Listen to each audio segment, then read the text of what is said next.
Hi Red Group, we've got a story today that's been chosen by Rosa and her big brother Luca, and it's called Jack and the Flumflum Tree. It's not one that we've read at Playgroup before, but it is written by Julia Donaldson, who wrote The Gruffalo's Child and A Squash and a Squeeze and The Gruffalo and The Smartest Giant in Town and loads of other books that you all love, so I thought I'd give it a go. It's got quite a sing-songy bit to it, and by the end you'll probably know some of the words, so do join in if you want to. Anyway, so it's called Jack and the Flumflum Tree. I'll come a bit closer so you can hopefully see the pictures. Yeah. Jack had a granny, and his granny had spots, great big purple ones, lots and lots. The doctor came, and the doctor shook his head. Your granny has the measles, the doctor said, and the only cure in the world, said he, is the fruit that grows on the flumflum tree, and the only place that the flumflum grows is the faraway isle of Blow Your Nose. So Jack built a boat, and Jack found a crew, red-cheeked Rose and stubble-cheeked Stew. And he said to Stew, and he said to Rose, we're off to the Isle of Blow Your Nose.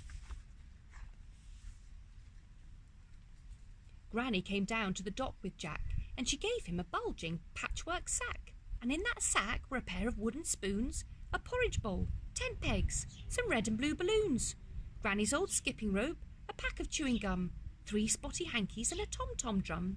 And Jack said, Granny, what's the use of those? Ah, said Granny, and she tapped her nose. Then off sailed Jack with Stew and Rose for the faraway isle of Blow Your Nose. Sharks, cried Rose. Lots, cried Stew. They'll gobble us, they'll guzzle us, whatever shall we do? Don't get your knickers in a twist, said Jack. Let's have a look in the patchwork sack.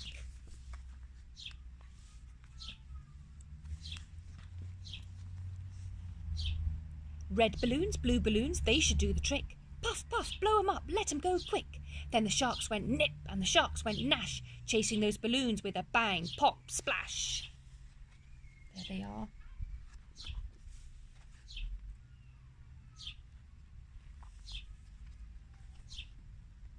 A leak, cried Rose. It's wet, cried Stew. The boat's full of water, whatever shall we do?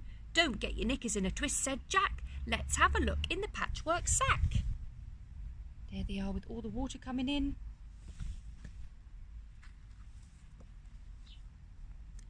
Granny's pack of chewing gum, that should do the trick. Chew it up, stretch it out, stick it in quick. So they chewed and they stretched and they plugged that hole and they bailed out the water with Granny's porridge bowl. Then on sailed Jack with Stew and Rose for the faraway isle of Blow Your Nose. Do join in if you're getting used to the words. Whoops, cried Rose. Help, cried Stew. I can't swim for toffee. Whatever will you do? Don't get your knickers in a twist, said Jack. Let's have a look in the patchwork sack.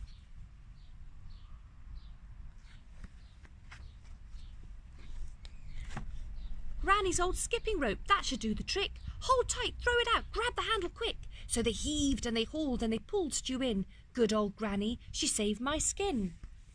Then on sailed Jack with Stew and Rose till they came to the Isle of Blow Your Nose. Can you see there's the isle there my thumb is? And what does it look like? A nose.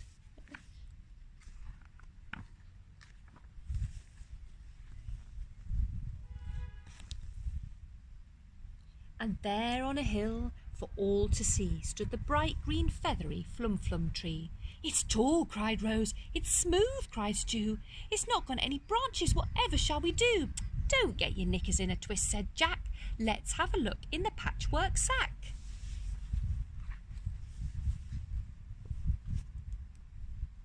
Granny's bag of tent pegs, they should do the trick.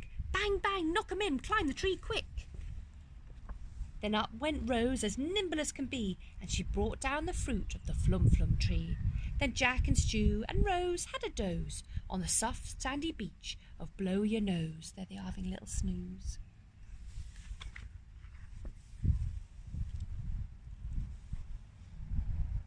A thief, cried Rose. A monkey, yelled Stew. He's got our precious flumflum, whatever shall we do? Don't get your knickers in a twist, said Jack. Let's have a look in the patchwork sack.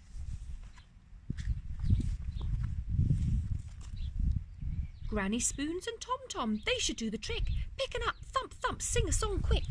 The monkey crept closer, he listened to the tunes, he put down the flumflum and he grabbed the wooden spoons. Then back sailed Jack with Stew and Rose, all the way home from Blow Your Nose. Look, there they are, there's the doctor. Granny ate the flumflum, the measles disappeared. She's cured, said the doctor, and everyone cheered. And Jack said, thank you for the pair of wooden bowls, the wooden spoons, the porridge bowl, the skipping rope, the red and blue balloons. Thank you for the tent pegs and the pack of chewing gum. And thank you, Granny, for the tom-tom drum. But the 3 spotty hankies, what was the use of those?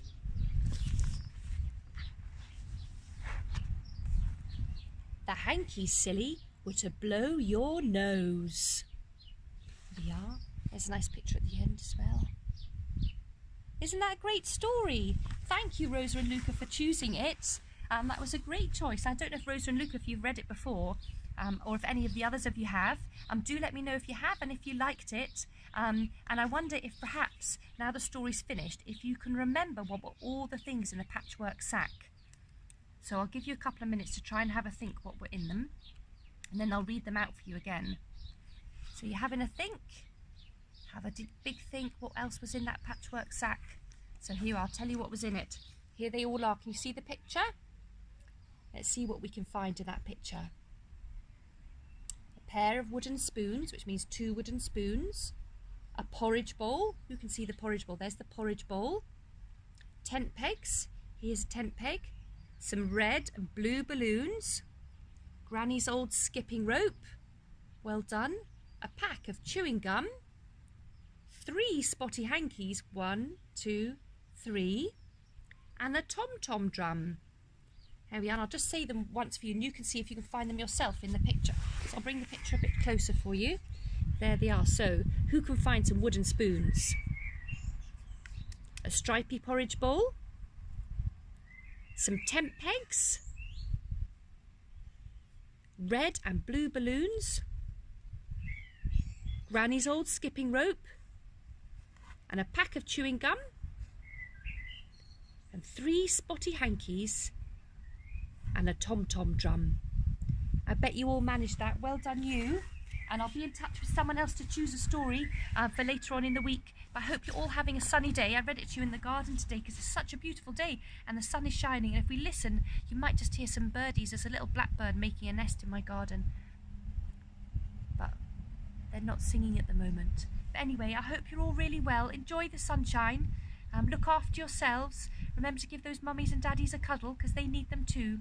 Take care now. Bye-bye.